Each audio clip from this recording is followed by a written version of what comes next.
Hey everybody.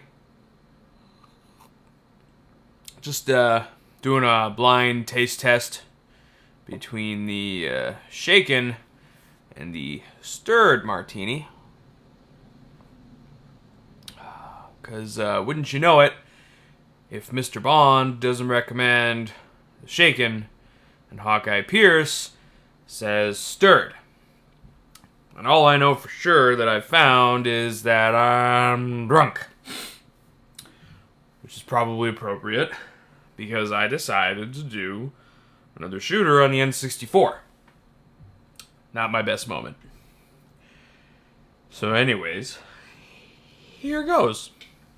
GoldenEye 007 on the Nintendo 64 was the de facto multiplayer party game from my youth. I mean, Mario Party wasn't far behind it on the release schedule, but whenever I was at a birthday party or at a friend's house, GoldenEye was never far from being on the TV. And Mario Kart 64 was somewhere on the floor or the shelf, as in not in the console. I don't have scientific numbers on this topic, but I am absolutely 100% positive and believe with all my heart that nobody ever wanted to play anything else. Thus, GoldenEye was the harbinger of local multiplayer, making it viable for the foreseeable future and console generations that would follow. Back in the day, it was all multiplayer with this game. Only on very rare occasions did I ever get to try any of the single-player missions when I was a kid. So just so you know, the main reason I decided to do this game for February was because of the single player. And now that we've done the requisite mentioning of the multiplayer, we're gonna move on from it. And not just because it's really hard to get 3 of my friends in the same room at the same time these days, although that is a factor.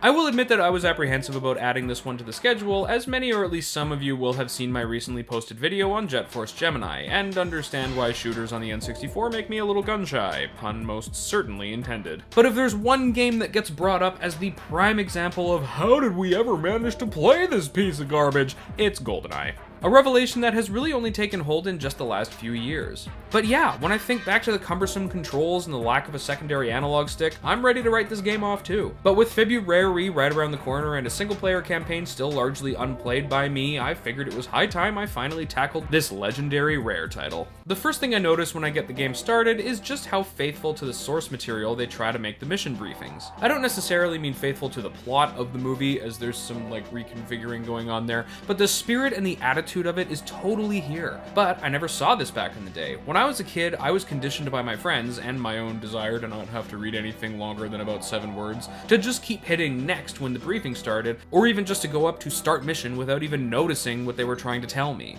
But now that I'm all grown up and I have learned to read entire sentences, there is a lot of content and style here that really boosts this game in my mind. You get a briefing from M, some explanations or a request from Q, and Moneypenny always sends a snarky quip about how you never spend enough time with her, or a jealous jab at you always hanging out with other girls. It's a charming addition that didn't really need to happen, but it really suits the game, and I'm super glad it's here. What I really do appreciate in these briefings is how you can often find suggestions from your handlers on how to accomplish certain mission objectives. They don't come right out and tell you how to do these things, but they nudge you in the right direction, and if I ever have to retry a mission because I didn't know where a thing was or whatever, rereading the mission briefing often was a big help.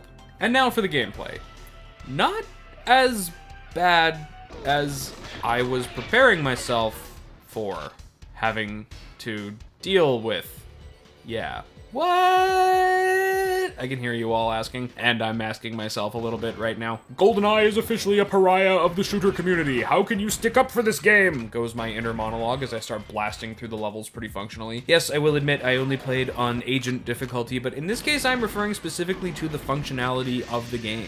With just a little bit of adjusting and learning, I found myself settling into a groove that felt very natural. Continuous forward progress without a lot of poorly handled mechanical interruptions blocking your way. There is no jumping, so movement is consistent with no real surprises to speak of. Auto-aim is your best friend, doing a lot of the heavy lifting in this game, at least at this difficulty. And the frame rate isn't great, but it's not debilitating, and all of the action of play is the perfect speed for how the game operates. I really do think that this game is streamlined in ways to make it work even in this day and age. The game is less about demanding precision firing or quick reflexes, and instead focuses on character movement that allows the auto-aim to take over. It's less about nailing those sick headshots and more about placing yourself optimally to take down anyone who might pose a danger to you. And the levels accommodate this well. Many of the levels are either designed in such a way that you can get a view of the whole space in which you are playing, or only require a quick 180-degree turn to see the rest of it. Seems obvious these days, but the flow of the level design allows for tactics that I thought I would have to leave at the door when I started this game. I am fully prepared to admit admit that the surprise that I feel at this game's single player not being a steaming pile of fresh off the varsity team gym socks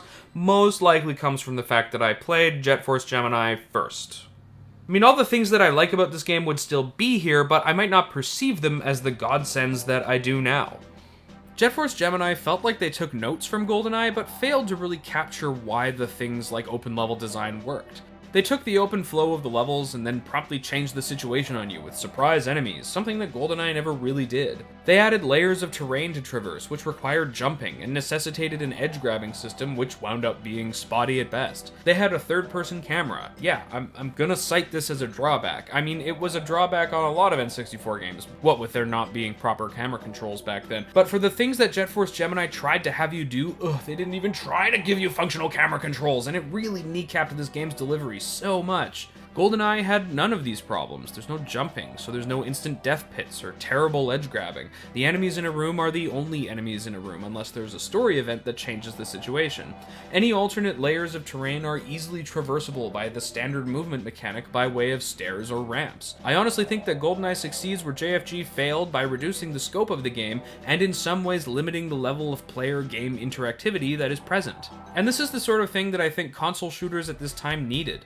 You can do a lot more with a lot less if you know what you're doing. For example, when I think back to the best shooter I ever played on the N64 as a kid, I always land on Vigilante 8, and its sequel, Vigilante 8 Second Offense. And yeah, if you're gonna be like that, Twisted Metal more or less fits into this as well, but I never played those games, okay? Now, a lot of people will instantly label these as driving games first and foremost, notable for being driving games that require absolutely no racing. Weird, huh? But when I play this game, either single or multiplayer, I can't help but see this game as a shooter, as the grand majority of the game's weapons are ranged, the game in fact only introducing melee combat at all in the second game, and the premise that you are taking down a series of equally powerful, equally armored opponents rather than a horde of enemies made it play out like a brawler or even a fighter of sorts, and isn't dissimilar from GoldenEye's multiplayer. But the gameplay is even more streamlined. There's a big part of me that sees Vigilante 8's use of cars, which wound up being its big personality point, as a way to build a shooter that worked with the limitations of the generation. Awkward movement, big focus on auto-aim, rewarding people who did opt for manual aim weapons. You need to navigate terrain in such a way that accommodates the fact that you can only move forwards and backwards, because, you know, you're driving a car. And yeah, off-roading is not easy. Your car isn't going to drive properly in a lot of instances. Most of the weapons home in on nearby enemies, with the manually aimed weapons being much more rewarding when used correctly. Fewer, stronger enemies means less characters on the map, which means less stress on the hardware. Everything about this game speaks to me as embracing the limitations of design to mold and shape the experience rather than hold it back. So even if they are, on the surface, bizarrely different games, if we were to build a spectrum with Force Gemini on one end and Vigilante 8 at the other, I would put GoldenEye closer to the latter, as honestly I feel like they have more in common. So from where I stand, GoldenEye is pretty great. I'm having a lot more fun with it than I ever expected I would, and the soundtrack is pretty awesome. Much of the music is taken from the film, but the soundtrack as a whole has a wonderful industrial tone that just screams of being behind enemy lines. Everything is at stake. Your cool and collected under pressure demeanor is just one misstep away from collapsing. It's a very effective element to this whole experience. All of the composers did great work, and like, to anybody who says that Grant Kirkhope doesn't have range and just does the goofy, happy platformer or whatever, no! I point at this soundtrack to prove you wrong, you wrong person. But yeah, ultimately, the game totally holds its own as a streamlined, era-appropriate shooter. The play of the game is slower paced. It has avoided gameplay problems by narrowing its scope, and it's all around appropriate for the frame rate we're operating in, which is all well and good, but it doesn't make for a terribly graceful-looking game. This crack team of soldiers has all the moves needed to bring me down: the slow-motion roll, the running into the line of fire, and the knock-knock who's there bam dead. Yeah, none of the way the enemies behaved ever felt real. And as the game tries to get harder, it really starts to lose something.